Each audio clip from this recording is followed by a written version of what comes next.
नमस्कार विद्यार्थियों, वैदिक एकेडमी के यूट्यूब चैनल पर आपका हार्दिक स्वागत है। प्रिय विद्यार्थियों, इस वीडियो के अंदर मैं आपके लिए लेके आया हूं राजस्थान के प्रमुख लोक संत, और उस लोक संत का नाम है, जिनका नाम है वो है जसनाथ जी। इस वीडियो के अंदर हम लोक संत जसनाथ जी के बारे में अध्ययन करेंगे। लोक संत जसनाथ जी के बारे में हम चर्चा करेंगे। लोक संत जसनाथ जी पढ़ने से पहले आप लोग मेरे इस चैनल को, मेरे इस वीडियो को ज्यादा से ज्यादा शेयर कर दीजिए। और अगर आप नए हैं मेरे चैनल पे तो मेरे इस चैनल को मतलब जो है सब्सक्राइब कर लीजिए, बेल आइकन्स को दबा दीजिए ताकि आगे जो भी वीडियो आए वो आपको मिल जाए। प्रिय विद्यार्थी, हम पढ़ते हैं आज की इस वीडियो के अंदर राजस्थान के प्रमुख लोक संत जिनका नाम है जसनाथ जी। जसनाथ जी के बारे में हम जब चर्चा करते हैं तो इनके जब जो है जन्म परिचय के बारे में हम जानेंगे। कहते हैं कि जसनाथ जी का जो जन्म है, इनका जो जन्म है वो हुआ है 1482 ईस्वी के अंदर। 1482 के अंदर जगह पड़ती है कत्रियासर। कत्रियासर और कत्रियासर वर्तमान के अंदर जगह पड़ती है बीकानेर जिले में।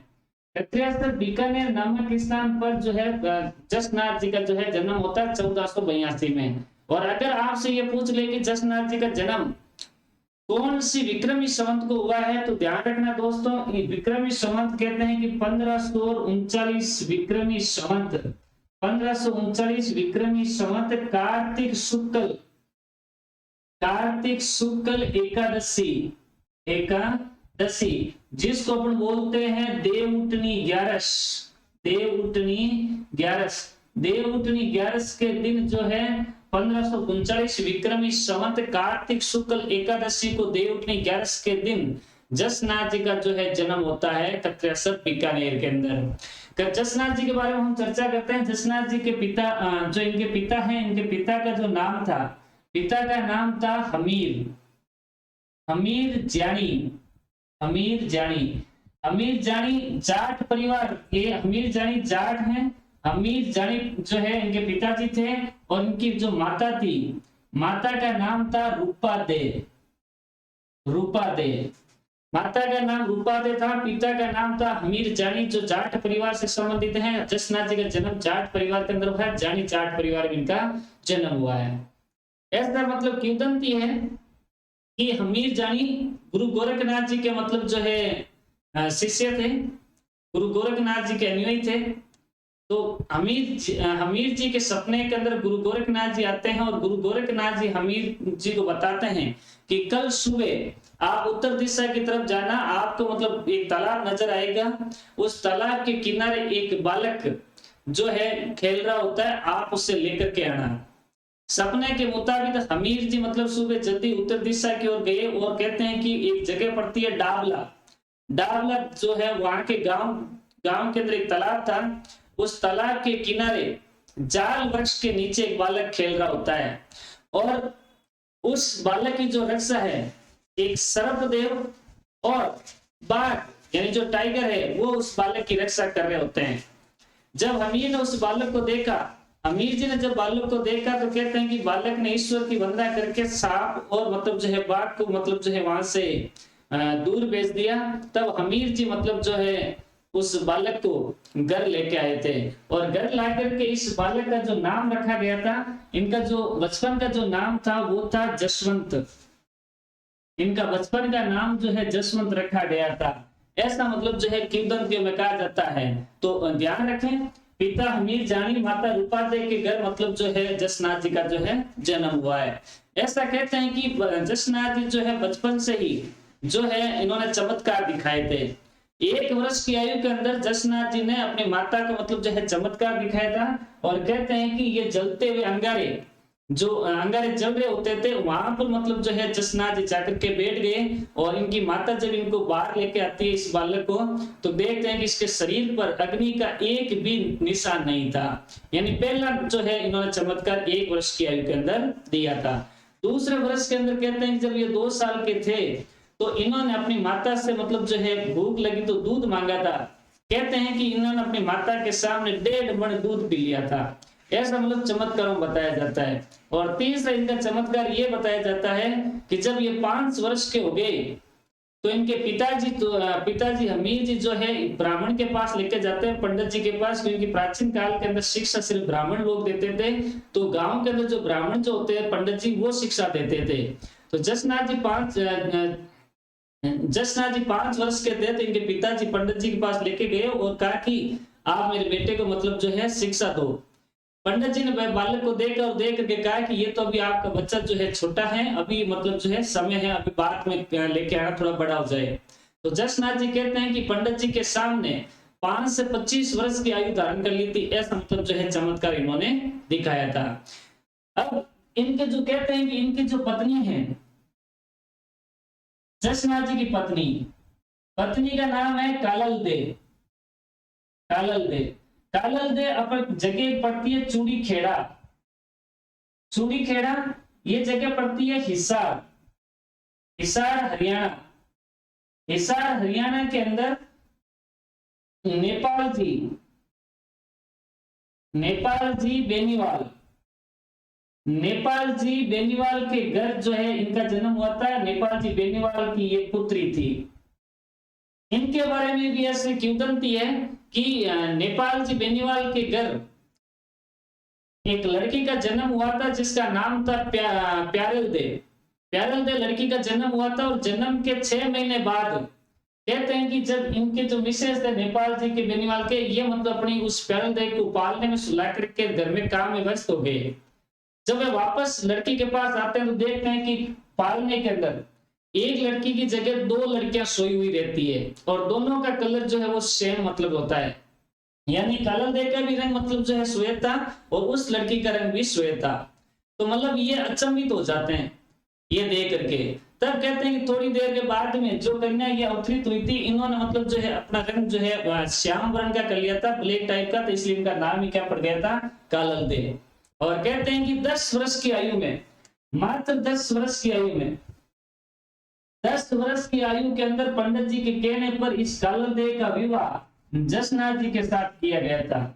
यानी कि बाल मतलब जो है या शादी होती है इनकी, बाल विवाह जसनाथ जी का कालल दे के साथ 10 वर्ष की आयु के अंदर। और ऐसा कहते हैं कि 12 वर्ष की आयु में, जसनाथ जी कहते हैं कि 12 वर्ष की आयु के अंदर इनके जो गुरु थे भाई, इनके गुरु थे गुरु गोरखनाथ जी।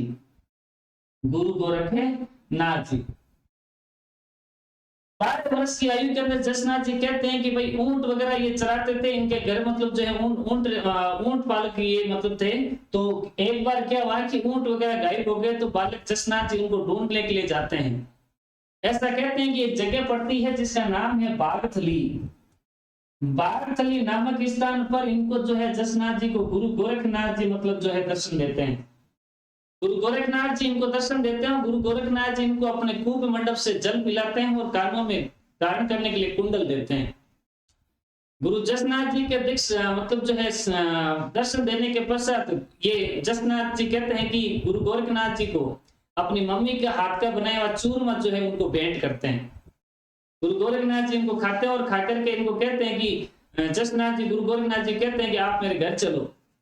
गुरु गोरखनाथ जी वहां से रवाना होते हैं और ये मतलब जो है इनके आते हैं तो कहते हैं कि इनके घर नहीं आते, यहाँ पर एक जगह पड़ती है गोरखमालिया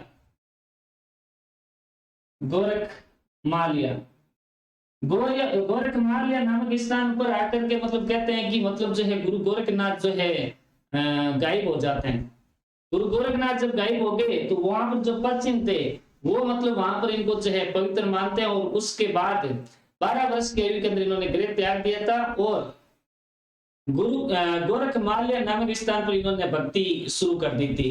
12 वर्ष की कठिन तपस्या के पश्चात गुरु गोरखनाथ जी को 1504 में ज्ञान की प्राप्ति हो गई थी। और 1504 में ज्ञान की प्राप्ति होने के पश्चात कहते हैं कि अपने एक जगह पड़ती है कत्रियासर नामक स्थान पर इन्होंने मतलब जो है अपने संप्रदाय की स्थापना कर दी और इस संप्रदाय का नाम रखा गया था जसनाथ संप्रदाय।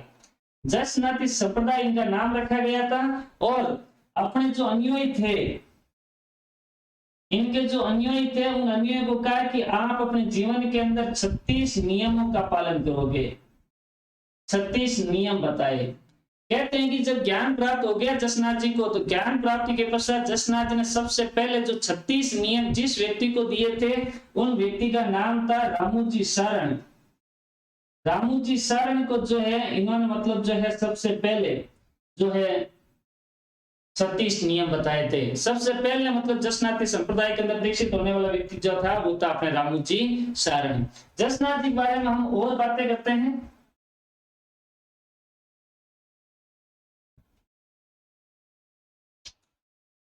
जसनाथ जी ने कुछ किताबें लिखी, इनका जो प्रमुख ग्रंथ है आप लोग याद रखें, बहुत ही इंपॉर्टेंट है। प्रमुख ग्रंथ, एक ग्रंथ तो है जिसका नाम है सिंबुदड़ा, सिंबुदड़ा।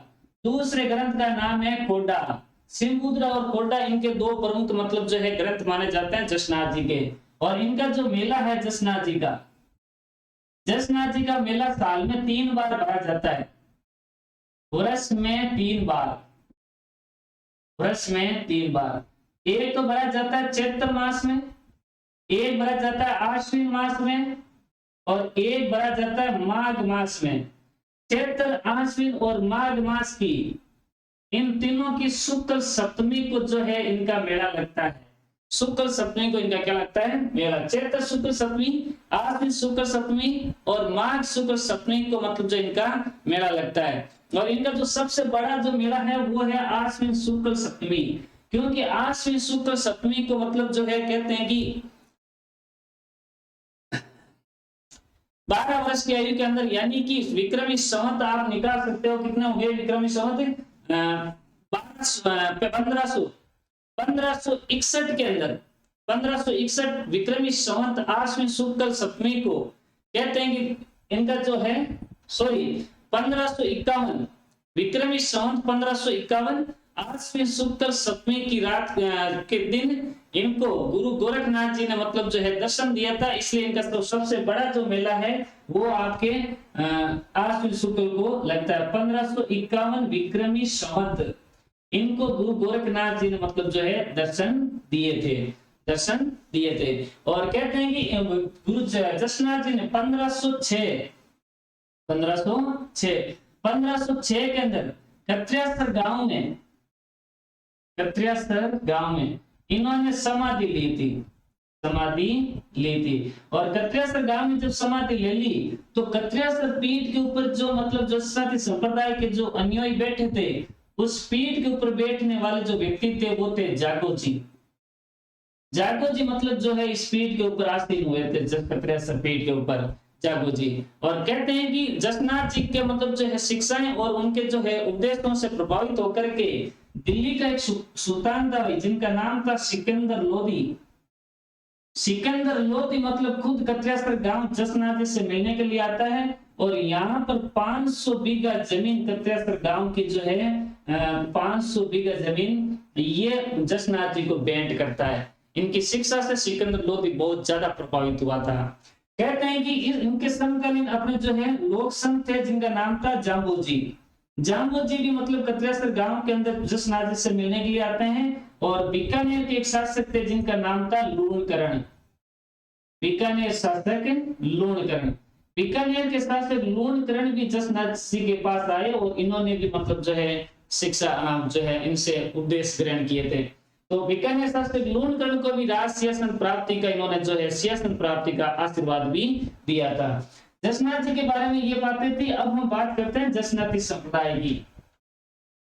अच्छा, जसनाथ जी कहते हैं कि जसनाथ जी जो है ना, एक तो ये मूर्ति पूजा के विरोधी हैं, मूर्ति पूजा के विरोधी। जसनाथ जी मूर्ति पूजा के विरोधी हैं। दूसरा, इन्होंने मतलब जो है कहते हैं मूर्ति पूजा के विरोधी थे। और दूसरा, ये निर्गुण भक्ति धारा पर बल देते हैं। निर्गुण भक्ति पर इन्होंने जो है बल दिया था।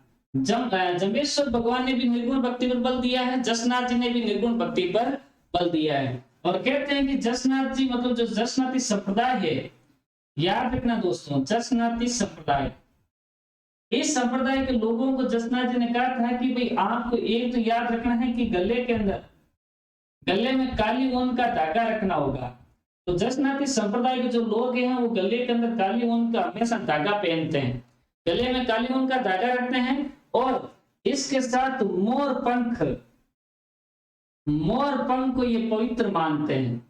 मोर पंख गले में रखेंगे और मतलब जो है उनका धागा रखेंगे। और उसके साथ साथ ये लोग जाल वृक्ष को भी पवित्र मानते हैं, क्योंकि जसनाथ जी ने जो उपदेश मतलब दिया था, भगवान की जो तपस्या की थी, जिस पेड़ के नीचे की थी, वो पेड़ था अपना कौन सा, जाल वृक्ष। इसीलिए ये जाल वृक्ष को जो है पवित्र मानते हैं। और कहते हैं कि इनके जो अनुयायी है ना, ये अनुयायी जो है अग्नि नृत्य करते हैं। ये बहुत ही बार एग्जाम में आया हुआ है कि जसनाती संप्रदाय के लोग जो है कौन सा नृत्य करते हैं, अग्नि नृत्य करते हैं। अंगारों पर नंगे पैर नाचते हैं और फतेह फतेह के ये लोग जो है नारा लगाते हैं। और कहते हैं कि जसनाती संप्रदाय की 5 पीठ है। जसनाती संप्रदाय की 5 पीठ। 5 पीठ कहां पर है? तो एक पीठ तो है अपने बांगलू, दूसरी है लिखमा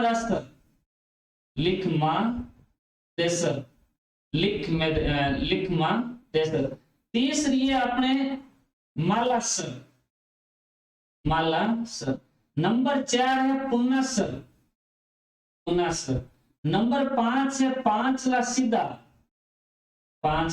सीधा, नंबर 5 सीधा। तो ये 5 पीठ जो है जसनाथ जी की है। और 5 पीठों के अंदर बांगलू जो पीठ है, इसका तो जो संस्थापक था वो था हारोजी मतलब जो इस पीठ के संस्थापक है। लिखमा दस्सर जो पीठ है उसके हैं हासोजी, इसके जो संस्थापक है वो है हासोजी। मालासर जो पीठ है उसके हैं टोडर जी। पुंडासर के हैं पालोजी। और 5वां सिद्धा के हैं बोयत जी। ये 5 पीठ हैं और 5 के संस्थापक हैं। तो ये मतलब जो है आज के इस वीडियो के अंदर हमने राजस्थान के प्रमुख लोक संत जसनाथ जी के बारे में चर्चा की है।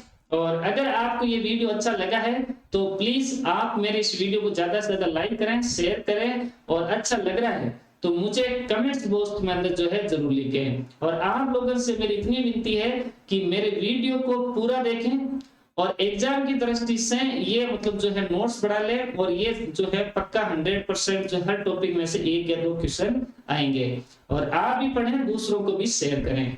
धन्यवाद। जय हिंद, जय भारत।